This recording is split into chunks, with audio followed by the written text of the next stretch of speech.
The gray wolf that had run at my side since I was a boy no longer howled at the moon. He only watched it, the way I did, as a thing that had once meant something and no longer did. His name was Fen, and there had been years, long ago, when the sound of him singing to the winter sky could stop a whole hall from its feasting. Now he lay at the foot of my throne with his muzzle on his paws and his amber eyes open, and when the moon rose fat and white over the silent peaks, he made no sound at all. Neither of us did. We had that in common, my wolf and I, we had both forgotten the shape of our own voices. "He is fading, my king," said Aldous, and I turned my head to look at him because it was expected of me, not because the words moved anything in my chest. Aldous was the oldest of my seers, a stooped man with milk-clouded eyes and hands that trembled on his staff, and he had served my father and my father's father, and he had been the one to warn me, on the night I took the curse, that a man cannot carry frost in his heart forever and remain a man. I had not listened. I had been young and certain, and full of the kind of love that makes a man reckless, and so I had done what I did, and now here we both were, 2 decades later, in a hall where the torches gave light but no warmth, and the breath of every living soul hung white in the air even at midday. "He is fading," Aldous said again, "and so, my king, are you." I looked down at Fen. I tried to find, somewhere behind my ribs, the thing a man is supposed to feel when he is told his oldest companion is dying. I searched for it the way you search a dark room for a coin you know you dropped, patting the floor, the corners, the cold stone. There was nothing there. There had been nothing there for a long time. "How long?" I said. "Until the long night," Aldous answered. "When the moon sits lowest and the year turns, that is when the frost will finish what it began. It has taken your grief, my king. It has taken your fear and your joy and your anger one winter at a time, the way a slow tide takes ashore. There is one ember left in you, one last feeling the curse has not yet reached, and on the long night it will reach it. And when the last of what you are goes cold, the frost will not stop at your heart. It will take the hold. It will take all of us. Vardhel will freeze around your throne, and we will freeze with it, and there will be nothing left beneath the silent peaks but a white kingdom of the dead." I heard him. I understood every word, and I felt precisely nothing, which was, I had come to believe, a mercy. When you feel nothing, you cannot be afraid of your own ending. You cannot grieve a wolf. You cannot lie awake counting the ways you have failed the people who kneel to you. There is a great and terrible peace in the cold, and I had made my peace with it long ago. "Then we have until the long night," I said, and rose, and my crown sat heavy and cold on my brow, and I went to look out over my dying kingdom. Vardhel had not always been a place of frost. I remembered, the way you remember something read in a book rather than something lived, that there had once been summers here. Green terraces stepping down the mountain's shoulders, bees in the heather, children running the walls with kites made of scrap linen, shrieking with a joy so loud it carried up to the highest tower. My mother had kept a garden on the south wall, and my father had laughed like a landslide, and the great hall had smelled of roasting meat and pine sap, and the particular warm animal smell of 100 wolves sleeping by the fire. That was before the frost witch of the hollow came down out of the far north with her curse folded in her hands like a black cloth, meaning to punish my father for a war he had won and she had lost. Before she stood at our gates on a night like this one and unrolled that curse over Vardhel, a killing frost that would have taken every soul within the walls, the old and the young, the wolves in the yard and the babe at the breast. My father was already dying then, coughing his last in his chamber. It fell to me. I was 23. I did not know what I was doing, only that I could not stand and watch my people freeze. There is an old magic in the blood of a wolf king. We are bound to our people the way the moon is bound to the tide. When we are strong, they are strong, and our will can shelter them the way a great tree shelters what grows beneath it. So I did the only thing I could think to do. I stood at the gate and I opened my own heart and I called the curse into me, all of it. I told the frost, take me, not them. I will hold you. I will carry you. Only leave my people be. And the frost, which is old and patient and very cold, considered my offer and accepted it. It did not kill me. That was the cruelty of it.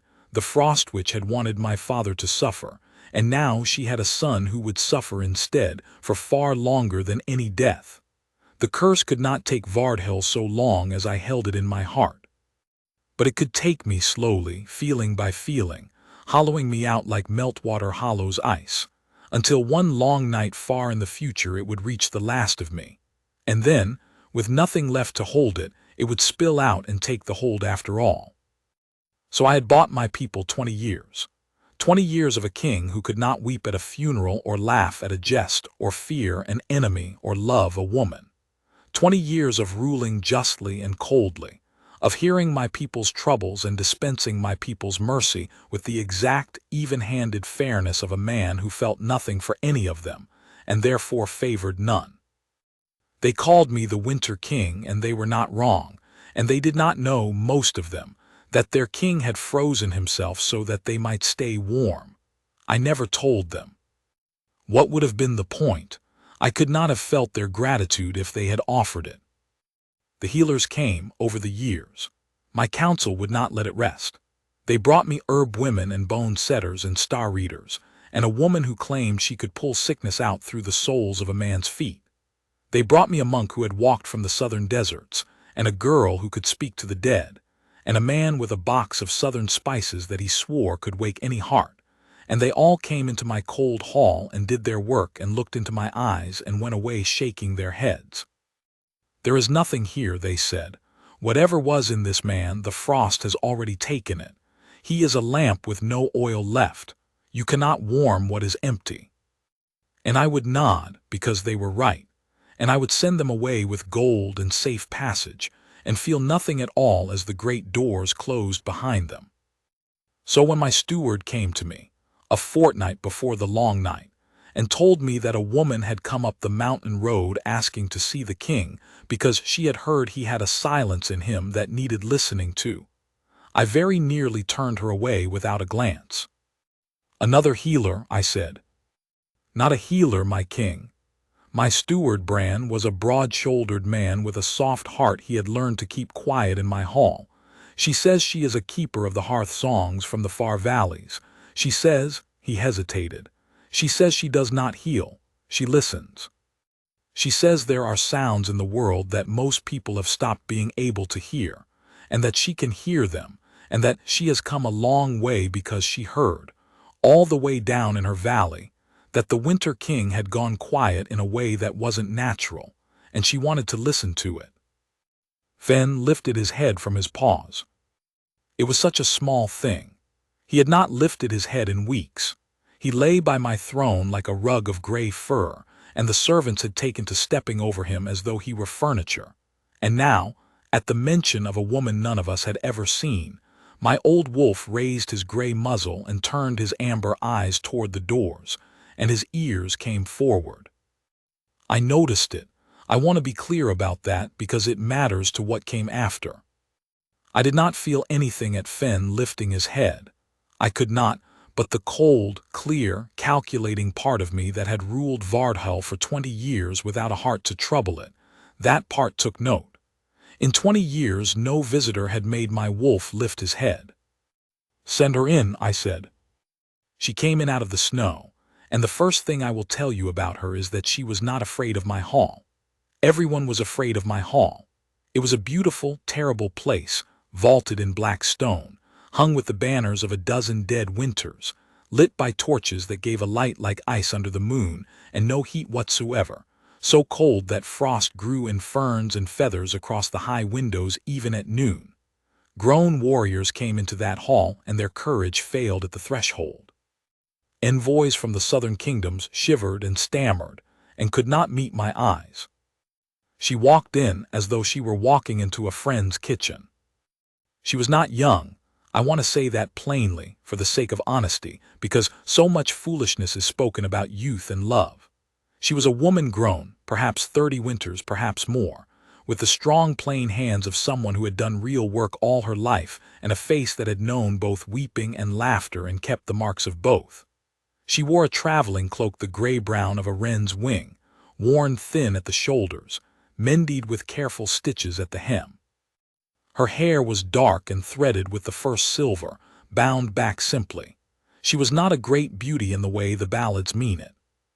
But when she pushed back her hood and looked around my frozen hall, really looked, at the frost ferns on the glass and the guttering torches and the gray wolf by the throne and the cold king upon it, her face did something I had not seen a face do in a very long time. It softened, with something like sorrow, as though she had walked into a house where someone was gravely ill and she was sorry for it, and she had come to sit with them anyway. "You're colder than they said," she told me. Not the words a woman is supposed to say to a king. She said them the way you might say it's colder than they said about a room, moving toward the hearth to see about the fire. And then she stopped, 3 paces from where Fen lay, and she went very still, and she tilted her head and she listened. "What are you doing?" I said. She held up one hand, not rudely, the way you ask someone to be quiet so you can hear a far-off bell. For a long moment the whole hall was silent.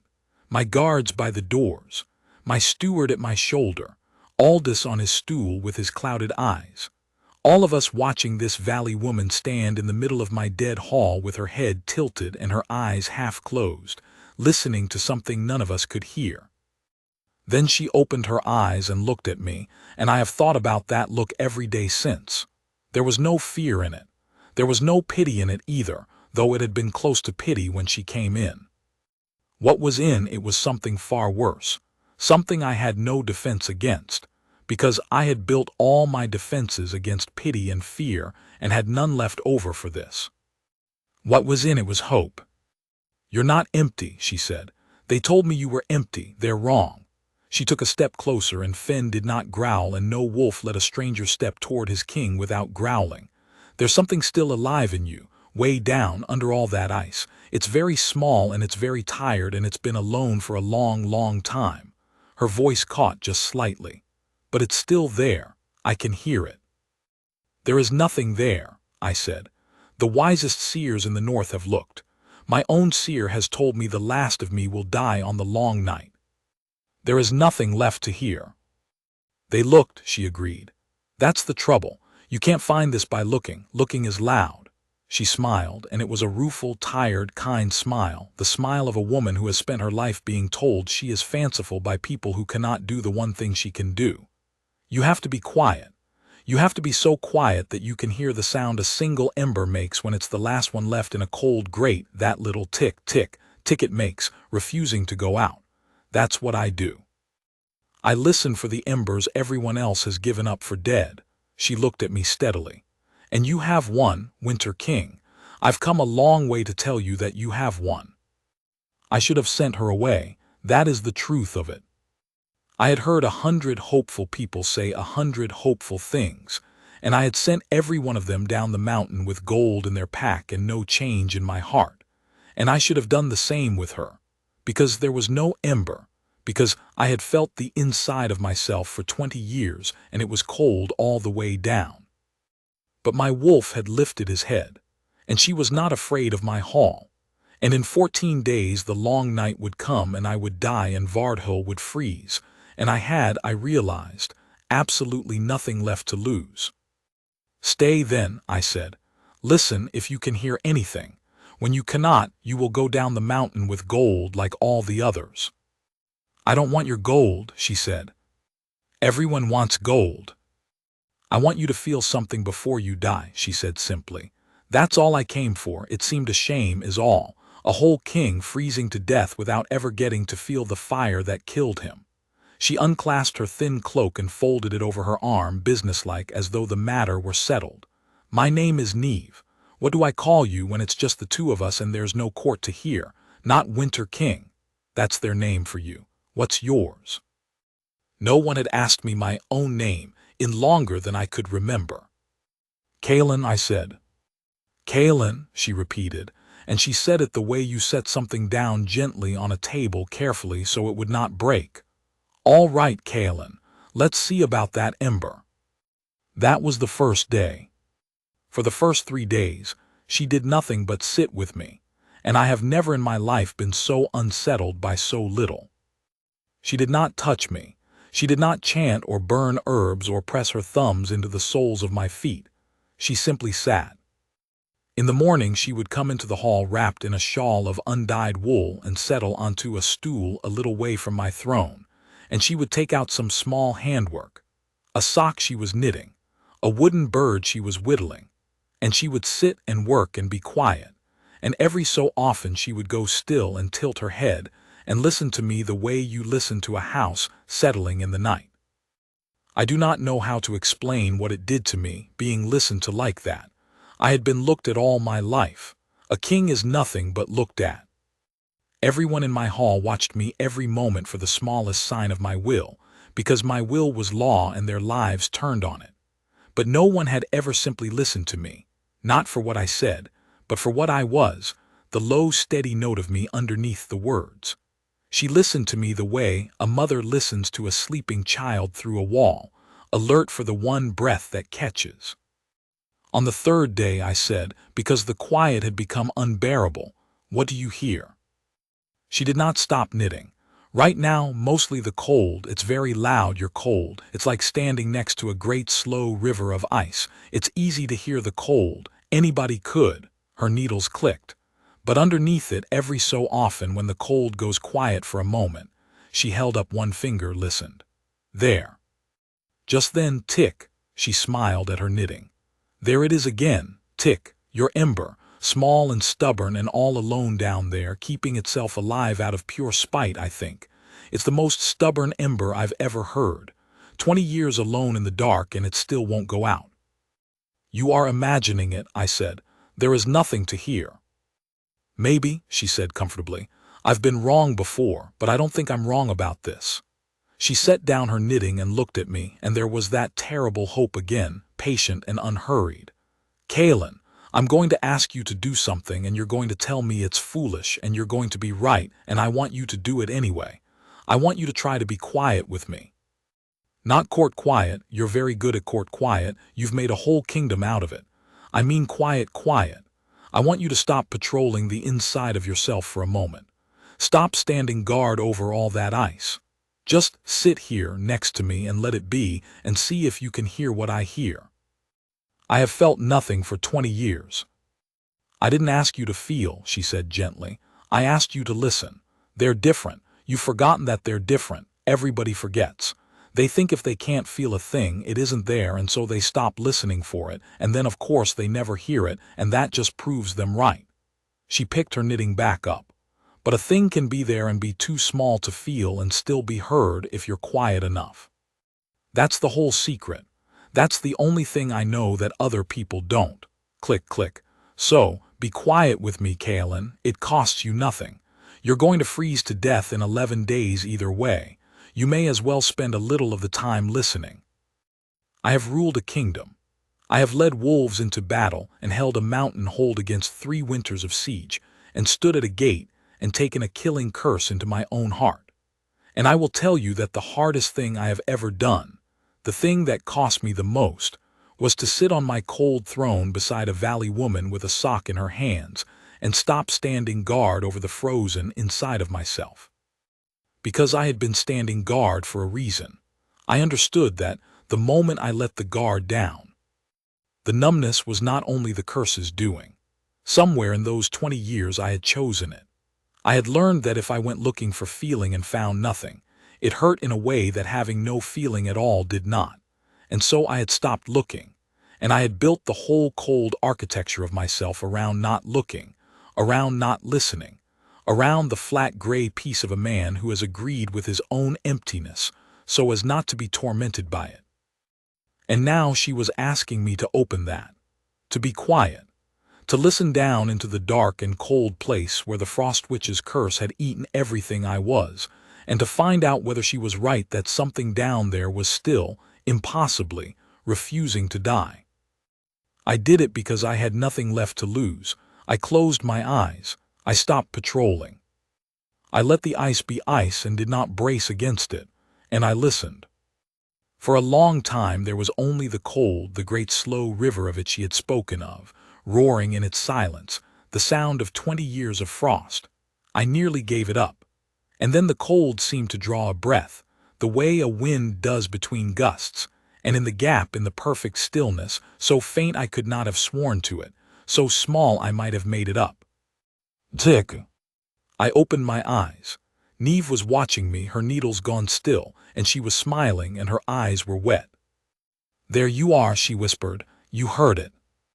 I heard nothing, I said, but my voice was not steady, and we both knew that for the first time in 20 years I was lying. She stayed. Word went through the hold within a day that the king had let a valley woman sit beside his throne, and the whispers started, as whispers do, and not all of them were kind. It was Aldous who came to me first, tapping across the frozen flags with his staff, his clouded eyes turned up toward me with an expression I could not read. My king, this woman, I have asked among the servants. She lights no candles, burns no herbs, speaks no words of power. She sits and she knits and she listens. He said the word as though it were a small and foolish thing. I have served the wolf kings of Vardhull for 60 years. I have seen every kind of charlatan who ever climbed this mountain with a hand out for a dying king's gold. Do not let this one give you false hope in your last days. It is cruel. Hope at the end is the cruelest thing of all. Let the cold take you in peace, as you have earned. And here is the thing I could not have told Aldous, because I did not yet fully understand it myself. I had made my peace with the cold precisely because there was no hope in it. Hope was the enemy of that peace. Hope meant there was something to lose, and I had spent 20 years arranging my heart so that there was nothing left to lose. And now this woman had walked into my hall and told me the one thing my whole cold architecture was built to keep out. You are not empty. There is something still alive in you. It can be reached. And I did not know whether to bless her for it or curse her, because if she was wrong, she had only given me one more thing to lose. And if she was right, then I had spent 20 years learning to be dead when I did not have to be. And that was a grief so large that even a frozen heart flinched from the edge of it. She stays, Aldous, I said. The long night comes for me either way. Let her sit. He bowed his stooped shoulders and tapped away, and I heard him mutter, not quite under his breath, cruelty. Nothing but cruelty. But Finn had begun to follow her about the hall. That was the second thing. My old wolf, who had not risen from the foot of my throne in weeks, who ate when the servants set food before him and otherwise lay like something already half in its grave, Finn had taken to getting up, stiffly, joint by joint, and crossing the hall to lie down at Neve's feet while she knitted. And when she rose to go to the chamber they had given her, he would heave himself up and pad after her, and lie across her threshold like a guard, and in the morning he would still be there, and she would step over him laughing and scratch him behind the ears and call him old bones and grumbler and my lord's shadow, and my wolf, my silent gray wolf, would thump his tail against the cold stone. I felt nothing when I saw it. I want to be honest. The curse still had me. I could no more feel a rush of tenderness at my wolf thumping his tail than I could sprout wings and fly out the frost-ferned windows. But the cold, clear part of me that noticed things noticed this, that whatever was alive in Finn, whatever small, warm animal thing had gone quiet in him these long years just as it had in me, it had heard her too. She woke embers. It was not a trick. It was simply what she was. On the 5th day, she asked me to tell her about the summers. I don't remember them, I said. Not the way you mean. I remember that they happened. I can recite them. I can tell you there were bees in the heather and children on the walls, but I remember it the way I remember a story someone told me. There's nothing behind the words. Tell me anyway, she said. The words are a start. Sometimes if you say the words carefully enough, quietly enough, the thing behind them wakes up and comes to see what all the fuss is about. She had that wooden bird in her hands, half carved. Tell me about your mother's garden. So I told her about my mother's garden, the south wall, and the way it caught the afternoon sun, the tangle of climbing roses she had brought as cuttings from her own mother's house, so that a piece of one garden grew in another, one generation warming the next. The bench where she sat in the evenings, the particular way she hummed, tunelessly, while she worked, a sound that meant, to a boy playing in the dirt at her feet, that all was well in the world and would go on being well forever. I told it in my flat, careful recitation voice, the voice of a man reading a list. And Neve did not interrupt, and she did not weep or exclaim. She only carved her wooden bird and listened, and once I marked it, once she went very still and tilted her head, the way she did when she heard the ember, and a small smile touched her mouth, and she said quietly, "There. It's stirred. Keep going. It's listening now along with me." And I kept going. And somewhere in the telling of my mother's tuneless humming, in the exact and careful describing of a sound I had not thought of in 20 years, a sound that had meant all is well and always will be, something happened that had not happened in the whole long span of my cursing. Behind the cold of my ribs, somewhere very deep, a single thread of warmth drew taut, thin as the first heat lifting off a new-struck flame. It lasted no longer than a heartbeat. It was so faint I could not have proven it. But it was warmth, and it was inside me, in the frozen dead place where there had been nothing but ice for 20 years, and I stopped speaking mid-word, and my hand had gone to my own chest without my willing it, and Neve looked up from her carving and saw my face, and she set the bird down very gently in her lap. "You felt that," she said. "It was not a question." "I don't," my voice would not work properly. "Something for a moment." "I know," she said. Her own eyes were shining. "I heard it wake. It reached up toward your mother's garden like a plant reaching toward a window. Oh, Kaylin." She pressed her hand flat against her own breast, mirroring me without knowing she did it. "You're still in there. All this time, you're still in there." I should tell you that I was glad. That the first warmth I had felt in 20 years came as a joy, that I wept, that I thanked her. I did not. What I felt, and it was feeling, I understood that even then, the first real feeling of my frozen life, what I felt was terror. Because the moment the warmth came, the cold reared up against it. I felt the curse move in me for the first time in years, felt it turn its old slow attention toward that small warm thread, and I understood with the sudden animal certainty of prey that the frost had been waiting, that it had let the ember lie small and hidden all this time precisely because a hidden ember cannot be snuffed. You cannot put out a fire you cannot find. And now, because of her, the ember had lifted its head. It had reached toward the light. It had made itself known.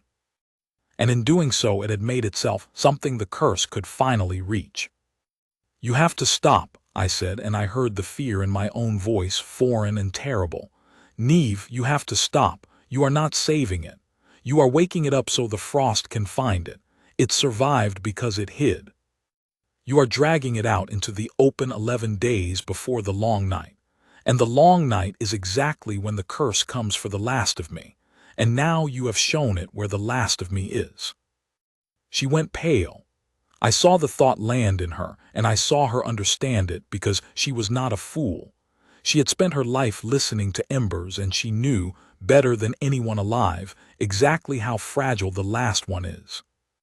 "That's not," she started, and stopped, and started again, and I watched a woman who had walked into my hall certain of the one thing she knew how to do lose her certainty for the first time. "I've never, Kaylin. I've woken embers all my life. In grieving widows and old men who'd stopped speaking and children who went quiet after a hard thing. I've never had one that something was hunting. I don't." Her hands had begun to shake. She pressed them flat against her thighs to still them. "I don't know if you're right, but I don't know that you're wrong." And that, I think, was the truest and bravest thing she ever said to me, and I have loved her for it every day since, though I did not yet know that what I felt was love, having forgotten its shape so long ago. She did not tell me a comforting lie. She did not say, "Trust me, I know what I'm doing." She looked into the face of a thing she had never faced before, 11 days from a long night that would kill us all, and she told me the truth, that she did not know. We did not speak of it again that night.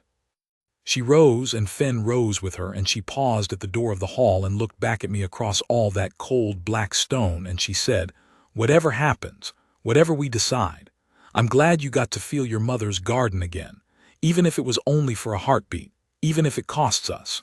A heartbeat of warmth is worth more than 20 years of not freezing, Kaelin. It is.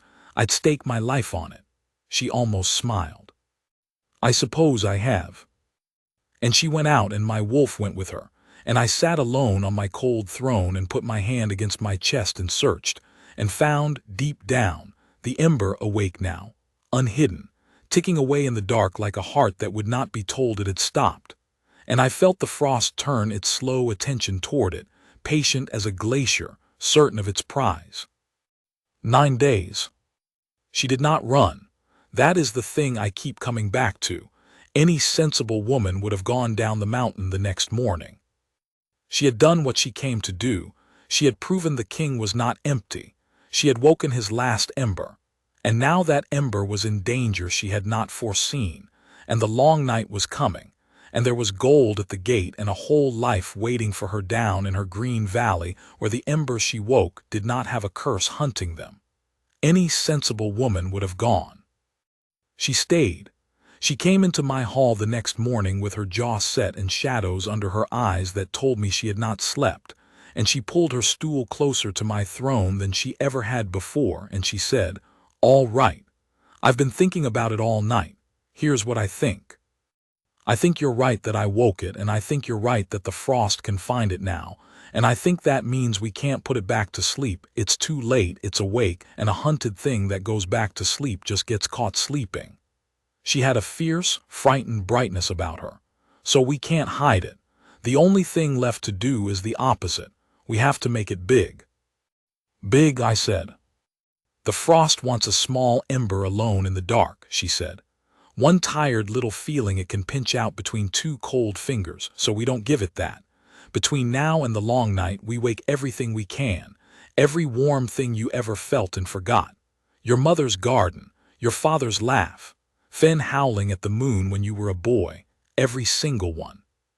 We drag them all up out of the dark and we light them off each other, ember to ember, until it isn't one small fire the frost can find and snuff, until it's ablaze.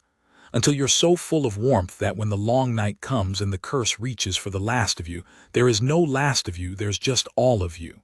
Everything you ever felt lit at once." She was breathing hard. "I don't know if it'll work. I've never done anything like it. But I know that hiding won't work, and I know that giving up won't work, and this is the only third thing I can think of. We stop trying to keep one ember alive, and we set the whole grate on fire." It was madness. It was the reasoning of a woman who listened to embers for a living, and had never studied a curse in her life, and was making it up as she went, 9 days from the end. It went against every counsel Aldous had ever given me. It was, very likely, exactly the cruel false hope my seer had warned against, and it would very likely kill the last of me faster. "Yes," I said, "all right, let's set the grate on fire." She laughed, a startled, wet, disbelieving laugh, and Fenn's tail thumped against the stone, and for just a moment my frozen hall did not seem so cold. So began the strangest days of my long, strange life. For 9 days, Neve and I sat together, and we hunted my own warmth like 2 people searching a burned house for anything that might still be saved. She would ask, and I would recite in my flat, careful voice, and she would listen with her head tilted for the moment the thing behind the words stirred, and when it stirred she would say there, "Hold it, say more," and I would say more, carefully, quietly, and the thread of warmth would draw taut behind my ribs, thin and terrifying and alive. I told her about my father's laugh, and on the third telling the memory of it warmed in me like a coal breathed on, and for a moment I heard it, really heard it, not the words my father laughed but the actual landslide sound of it, and I found that my face had done something strange and unfamiliar, and Neve reached out and touched my cheek once, wondering, and said, "You're smiling, Kaelin. Do you know you're smiling?" I did not. I had forgotten what it felt like from the inside. I told her about the winter I was 7, when a fever nearly took me, and how I woke in the small hours certain I was dying, and how Fen, a half-grown wolf then, All pause and appetite had climbed onto my sickbed against every rule of the hall and lain the length of me, radiating heat, refusing to be moved, and how I had lived, and how I had always privately believed it was the wolf's stubborn warmth that pulled me back. Fen lifted his head at that, from his place at Neve's feet, as though he remembered too. And the warmth of it moved in me, and this time it did not frighten me quite so much, because there was more of it now, ember lighting ember, and a fire that is growing is less afraid of the wind than a single flame. I told her about my people. This was the hardest and the strangest. For 20 years I had ruled Vardhel fairly and coldly and felt nothing for any of them, and I had believed that fairness required the coldness, that a king who loved his people would favor the ones he loved, and so a just king was better off feeling nothing at all. Neve heard me say this and set down her knitting and looked at me for a long time. "That's the saddest thing you've told me yet," she said. "Sadder than the garden. You froze yourself to save them, and then you told yourself the freezing made you a better king so you wouldn't have to notice how much it cost. Oh, Kaelin," she shook her head slowly. "A king who feels nothing isn't just. He's only empty. Justice isn't the absence of love. Justice is love that refuses to play favorites. It's the hardest kind of love there is, and you've been counterfeiting it with ice for 20 years, and calling the counterfeit the real thing so you wouldn't have to grieve the difference." She took my hand the first time she had taken it, and her hands were warm, so warm, warmer than anything in all my frozen world. Feel them, not to favor them, to serve them properly at last. A shepherd who can't feel the cold can't know when to bring the flock in. You've been a shepherd who couldn't feel the cold. Feel it now, feel all of it, let it in. And I did. God help me. I let it in 20 years of my people's lives that I had witnessed and adjudicated and never once felt. Every funeral I had presided over without grief. Every wedding I had blessed without joy. Every frightened child brought before me whose fear I had noted and never shared. It came in like a flood through a broken dam, and it was terrible, and it was the most alive I had ever been. And I wept, the Winter King, wept, for the first time in 2 decades, great racking sobs that shook my whole frozen frame, and Neve held my hand through all of it and did not tell me to stop, and Fen pressed his warm gray bulk against my legs, and somewhere down in the dark of me, the one small stubborn ember was not one small stubborn ember anymore. It was a hearth. It was a bonfire. It was a whole hall full of light. And the frost all the while drew closer. I felt it now, that was the change she had wrought, that I could feel again, and so I could feel the cold coming as I had not been able to feel it before. Each day the frost in the hall grew deeper. The frost ferns climbed higher up the windows. The torches guttered lower. My breath and Neve's hung whiter and whiter in the air between us. The long, slow river of cold that Neve had heard when she first came was no longer content to flow past the ember in the dark. It had turned, and it was rising, and it was coming for the fire we had lit, and we both knew it, and we lit the fire higher, and we did not speak of which would win. On the last day before the long night, Aldous came to me.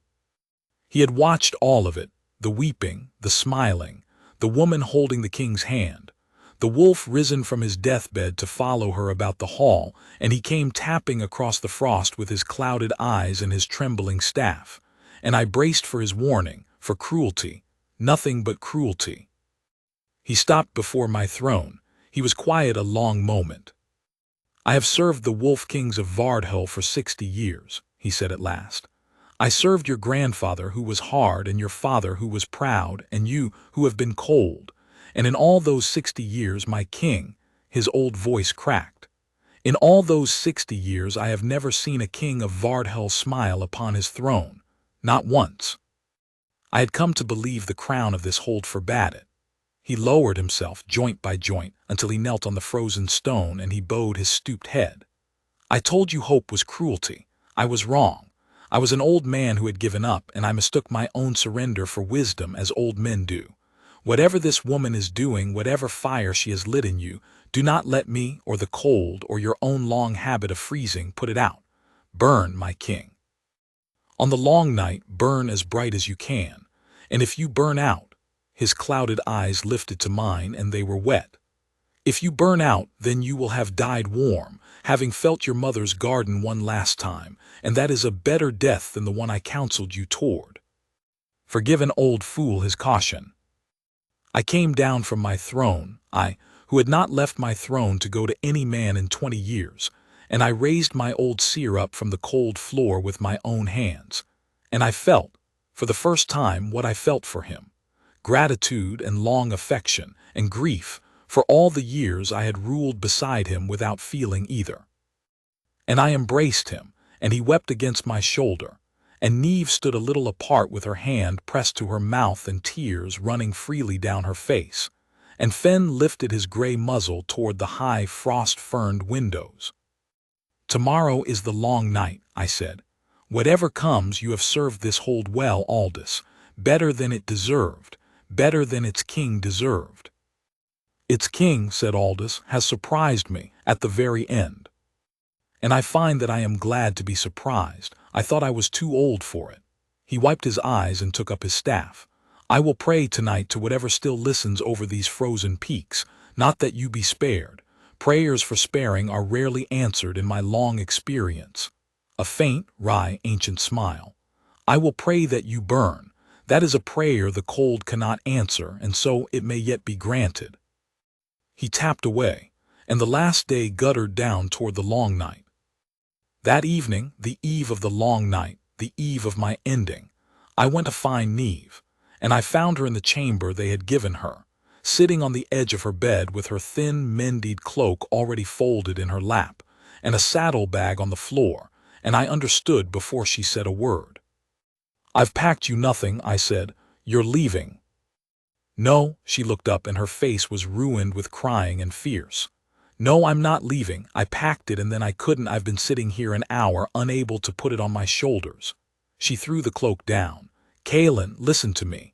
There's still time. The road is passable until moonrise. I can be down the mountain and clear of the frost before the long night falls. You could send me. You should send me. Whatever happens tomorrow, when the curse comes for you and the frost rises, everyone in this hall is going to freeze if you can't hold it, and I'm not one of your people. You never bound the shelter of your heart over me. If I stay and you fall, the frost takes me too, and it doesn't have to. You could put me on a horse tonight and I'd live. She was shaking. So do it. Send me down the mountain. Order me to go. You're the king. I'll obey a king. I knelt in front of her, on the cold floor of her borrowed chamber, so that my eyes were level with hers. Neve, I said, there is a gray mare in my stables, sure-footed on ice, and a sealed writ that will open every gate between here and the sea, and gold enough to buy you a warm house in the greenest valley in the south, and my guard will ride you down the mountain tonight in safety, and you will be gone and clear before the long night ever falls. I watched the words land in her, watched her face crumple, and I made myself go on, because a thing given without a true door to refuse it is not a gift. That door is open. It is open right now, and it will still be open in the morning, and I will not close it, and I will never think one hard thought of you if you walk through it. You woke a dead king. You have given me more than any soul alive. You owe Vardhel nothing, and you owe me nothing, and there is no debt that requires you to freeze on my account. Go and light embers in warmer halls than this one and be blessed for it. The door is open. I am begging you to see that the door is open. She looked at me for a long time, and then she reached out and took my face in both her warm hands, the way you hold something precious that you are afraid of dropping. I know the door's open, she said. That's the whole reason I'm staying. If you tried to make me stay, I'd have run. I've spent my whole life around people who wanted to keep me because I was useful to them, and I know that grip, and I'd have run from it. But you just opened the door and told me to go and meant it. Her thumbs moved on my cheekbones. A man who will open the door and mean it is a man worth the risk of freezing. I'm not staying for your people, Kaelin. I never bound my heart to them, you're right. I'm staying for you, not the Winter King, not the crown. Kaelin, the stubborn ember that wouldn't go out for 20 years in the dark, all alone, waiting for someone quiet enough to hear it. Her voice broke completely. I heard it all the way down in my valley. Do you understand? That's why I came. Not because I heard a king had gone cold. I hear that 100 times a year. I came because underneath the cold I heard something I'd never heard before, and I walked out of my whole life to come and find it, and now I've found it, and you're asking me to leave it 11 days later to freeze without me. No, I'd rather freeze beside the fire than live somewhere warm knowing I ran from it. The door's open, and I'm staying. Both things are true. That's what makes it mine to choose, and I choose you. And behind the cold of my ribs, no thread now, no ember, no single flame, the whole banked fire of me roared up at once, warmth flooding into every frozen corner of the frozen inside of me. And I understood, all at once and far too late and exactly in time, the shape of the feeling I had forgotten longest of all, the last emotion the frost had taken and the first it could never take back. I loved her. I, the Winter King, who had not been able to love his own wolf or his own people or the memory of his own mother. I loved this valley woman with the mended cloak and the warm hands and the terrible, unbearable hope. Loved her so entirely that the loving of her filled the whole cold cavern of me and left no room for frost. And I understood, kneeling on that cold floor with her warm hands on my face, that this was the blaze. This was the whole grate on fire, not a memory dragged up out of the dark. A living love, present tense, burning now, for a woman kneeling in front of me who had chosen to stay. I don't want you to freeze, I said, and my voice was nothing like a king's. Then don't freeze, she said, burn instead, and I'll burn with you. And maybe the two of us together burn brighter than a curse meant for one cold man alone. She pressed her forehead to mine. That was always the flaw in it, wasn't it? The frost which cursed one man to be alone with his fire in the dark. She never reckoned on two. The long night came. I have heard it described since by those who lived through it, and no two of them tell it the same, and I think that is because it was not a thing the eyes were made to see. But I will tell you what I felt, because feeling is the whole of this story, and I was, at the last, the only one in all of Vardhel who could feel everything at once. The moon sank low over the silent peaks until it sat in the very notch between them, vast and white and cold, and the year turned on its hinge, and the frost that I had held in my heart for 20 years rose up to finish its long, slow work. It came out of the dark of me like a tide coming in. I felt it lift and turn and pour toward the fire, that great patient river of cold that had waited 2 decades for the last of me to show itself so it could be snuffed. The torches in the hall died all at once. The frost ferns on the windows bloomed and spread and joined until the black glass was white. The cold came down like a falling mountain, and I heard, distantly, the servants and the guards and old Aldous cry out as the killing frost the witch had meant for all of them 20 years ago finally came for them after all. And I stood up from where I knelt, and I did the opposite of what I had done at the gate 20 years before. Then I had opened my heart and pulled the cold in to spare my people. Now I opened my heart and let the warmth out, all of it, every ember we had lit, my mother's garden and my father's laugh and the wolf on my childhood sickbed, and 20 years of my people's grief and joy that I had witnessed and finally felt. And beneath all of it and hotter than all of it, the living present blaze of loving Neve, who stood beside me with her warm hand in mine and her jaw set and her eyes on the rising frost, unafraid, as she had been unafraid of my hall on the first day. The cold and the warmth met in the middle of my chest. I will not pretend it did not hurt. It was the worst pain I have ever known and the most alive I have ever been, and the two were the same thing, and I think that is the secret Neve had been trying to teach me all along, that feeling is not the wound, that the numbness is the wound, that a heart that can be hurt is a heart that is not yet dead. The frost drove into the fire meaning to snuff it, and the fire did not snuff. It caught. The cold, which had eaten one small ember at a time for 20 years, met instead a blaze 20 years in the making, lit ember to ember by a woman who listened, and fed present tense by a love the curse had never accounted for, because you cannot freeze a man who is, in that very moment, warm. You cannot snuff the last emotion in a heart that is, in that very moment, feeling it. And the frost, for the first time in 2 decades, met something it could not take. It broke. I felt it break the way you feel a river break its winter ice in spring. A great deep groaning crack that ran through the roots of the mountain, and then a rush, and then a giving way, and then release. The frost that I had held in my heart for 20 years shattered all at once and could not reform, because there was no cold place left in me for it to gather. The white bloomed off the windows. The torches did not merely relight, they roared up, gold and living, and the cold that had killed the warmth in every stone of that hall for 20 winters was simply, suddenly, gone, driven out, unwelcome at last in a heart that had learned to burn. And Fen, my gray wolf, my silent wolf, who had not made a sound in longer than I could remember. Fen lifted his old gray muzzle to the frost-broken windows and to the white moon in the notch of the silent peaks, and he howled.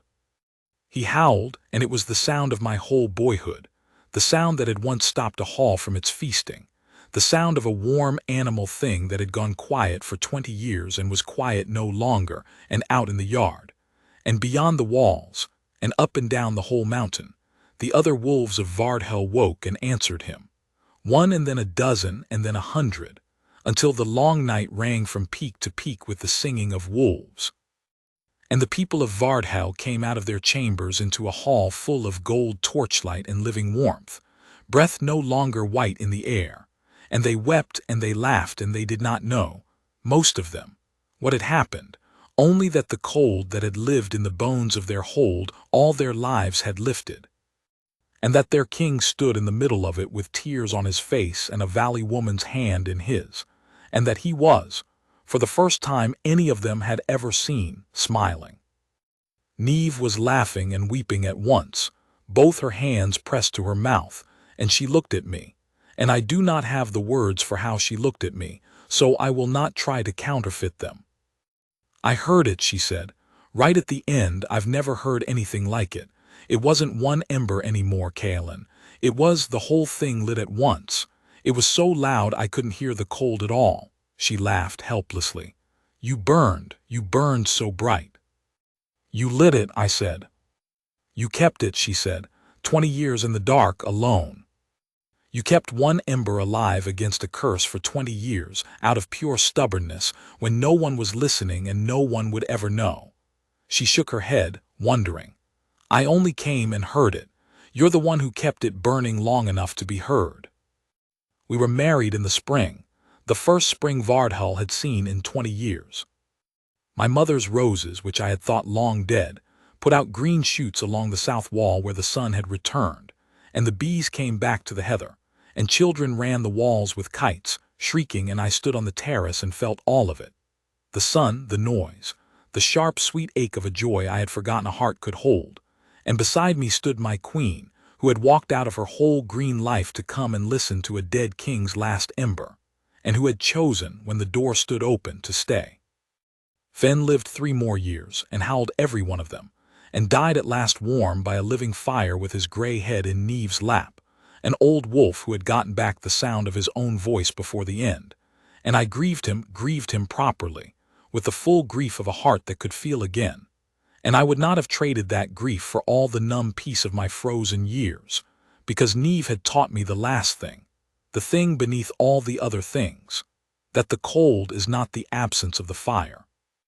The cold is the price of it, and a heart that will not pay the price of the cold will never once, in all its careful frozen years, get to feel the fire.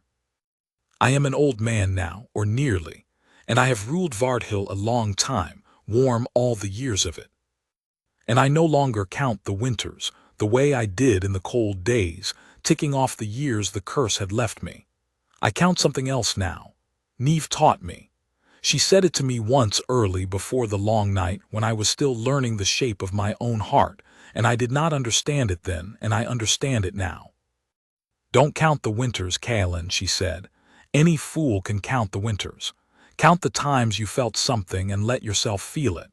Those are the only years that were ever really yours.